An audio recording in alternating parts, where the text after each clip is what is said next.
여러분들이 생각하는 미래 혹은 꿈의 자동차는 무엇인가요? 어렸을 적, 그러니까 해외 자동차들을 잘 모르고 국내에 있는 자동차만 그럭저럭 알 시절, 저의 드림카는 기아사의 엘란 혹은 현대사의 티뷰론, 더 나아가 초창기 시절의 투스카니가 저의 드림카였습니다. 성능이 어쨌건 간에 멋져 보였기 때문이죠. 지금의 제가 앞으로의 미래를 그리며 상상한다면 아이나 반려동물을 생각해 대형 SUV 한 대, 그리고 뭔가 차려입고 나가야 하는 자리에 사용할 고급 세단 한 대, 그리고 오로지 남들의 시선을 끌만한 하차감을 자랑하며 성능 또한 그 값을 아는 쿠페형 차량 한 대가 떠오르네요. 물론 실현 가능할지는 앞으로 두고 봐야 하겠지만요. 어렸을 적도 그렇고 지금도 그렇고 빠지지 않는 드림카에는 쿠페 차량이 꼭 끼어 있었는데요. 왜? 라고 물으신다면 제 대답은 멋지니까 한 단어로 충분할 것 같은 느낌이 듭니다. 자동차 중 가장 이기적인 자동차로 분류되는 쿠페는 쿠페 혹은 쿱이란 발음으로 사용하는데요. 사실 쿠페라는 단어의 어원이 프랑스어에 있다 보니 쿠페에 어큐트를 붙인 상태로 표기하는 것이 정식 표기이며 발음 또한 이를 묵음 처리하지 않은 쿠페가 맞습니다. 이게 북미로 넘어가면서 쿠페 뒤에 이가 묵음 처리되는 바람에 쿱이란 발음으로도 쓰이게 된 것이죠. 조금 더 거슬러 올라가자면 쿠페라는 용어는 19세기에, 그러니까 마차를 몰던 시절 마부디로 승객용 좌석이 한 줄만 있는 짧은 마차를 가리키는 의미였습니다. 지금의 자동차로 바꿔 말하면 2인승용 자동차가 되겠죠. 중간에 컨버터블 모델 또한 쿠페로 불리던 시절이 있었으나 60년대로 넘어가며 쿠페란 고정된 지붕이 있으며 문짝이 두 짝인 차량을 가리키는 것으로 바뀌었죠. 지금은 쿠페 라인을 가지는 차량들 또한 쿠페로 불리우기도 합니다. 심지어 문짝 4개짜리도 4도어형 쿠페란 말로 쓰이니까요. 개인적으로 적어도 4도어는 세단으로 분류되는 것이 더 맞다고 보긴 합니다. 앞서 쿠페를 가장 이기적인 자동차로 말씀을 드렸었는데요. 사실 쿠페라고 해서 장점을 찾아보자면 간지 정도이며 오히려 문짝이 2개라 여러 사람을 태우기도 불편하고 쿠페 라인으로 인해 적재 공간도 좁으며 그렇다고 성능이 같은 급 세단보다 월등히 좋은 차를 뜻하는 것도 아니면서 가격은 같은 모델 문짝 4개짜리 세단보다도 비싸다는 단점이 존재하기 때문입니다.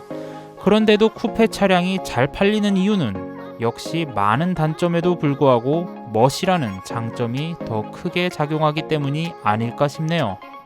오늘날의 쿠페형 자동차의 큰 특징이라면 일단 문짝이 2개이며 차고가 낮고 차체 지붕에서 차량 후면부까지가 완만한 경사를 이루는, 즉 쿠페 라인을 가지고 있는 것인데요. 이때 경사가 끝나는 지점을 가지고 BMW사의 M3처럼 트렁크 시작 지점에서 경사가 끝난다면 노치드 쿠페, 포르쉐사의 카이맨처럼 트렁크까지 전부 경사면에 포함된다면 패스트백 쿠페라고 불리웁니다. 그렇다면 쿠페는 보통 엄청 빠르지 않나요? 라는 질문을 주실지도 모르겠네요. 맞다면 맞다고 볼 수도 있고 아니라면 아니라고도 볼 수 있는데요. 사실 쿠페가 빠른 차를 가리킨다 보다는 빠른 차를 쿠페로 만든다 라는 표현이 맞을 것 같습니다. 일반적으로 각 차량사들은 보통 쿠페를 만들 때 보급형 차량들을 베이스로 해 쿠페를 적용시키는 것이 아닌 최고급 플래그십 모델들을 가지고 쿠페형 모델들을 내놓습니다. 예를 들면 벤츠 S클래스나 BMW M 시리즈처럼 말이죠. 하지만 예외도 있었는데요. 국내에서 선보인 기아사의 포르테 쿱이나 K3 쿱, 현대사의 아반떼 쿱 또한 쿠페형 자동차이지만 우리가 생각하는 빠르다의 이미지와는 조금 거리가 멀긴 합니다.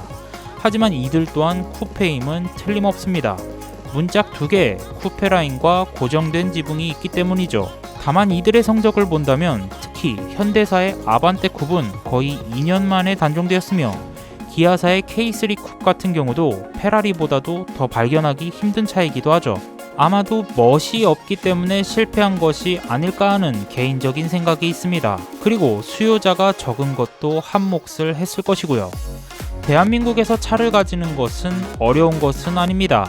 하지만 해외와는 다르게 연비, 승차감, 보험료, 세금, 등등 실용성에 더 치중하는 문화가 자리 잡기도 하였으며, 아이가 있는 가정이라면 쿠페는 꿈도 못 꾸고 세컨카로 들이자니 유지비가 만만치 않은 실정이죠. 그러다 보니 자연스레 쿠페는 여유 있는, 딱히 짐이 없으며 태울 사람도 많지 않고 싱글 라이프를 즐기는 분들이 수요층으로 자리 잡았습니다. 한마디로 쿠페를 살 수 있는 수요층이 적기 때문에 이왕 사는 거 좀 더 멋진 차를 사길 꿈꾼다는 소리죠. 만약 현대나 기아사가 쿠페로 승부를 보고 싶다면 아반떼나 K3가 아닌 제네시스나 그랜저 혹은 K9급 모델로 쿠페형을 만들어야 하지 않을까 싶네요. 실제로 제네시스 쿠페 같은 경우 지금도 후속작을 바라는 사람이 많을 정도로 인기가 좋았으니까요. 현재 1인 가구가 증가하고 있으며 점점 자동차의 실용성보다는 자동차 또한 하나의 개성을 나타내는 수단으로 바뀌고 있습니다. 그 예로 흰색, 검은색 차만 천지이던 옛날과는 다르게 튀는 색깔이나 드레스업을 통해 자신을 뽐내기도 하니까요. 그만큼 쿠페는 외국 제조사들과의 경쟁을 위해서도 필요하다는 생각이 듭니다. 재밌고 유용하셨다면 좋아요와 구독을 눌러주세요. 곧 다시 찾아뵙겠습니다. 감사합니다.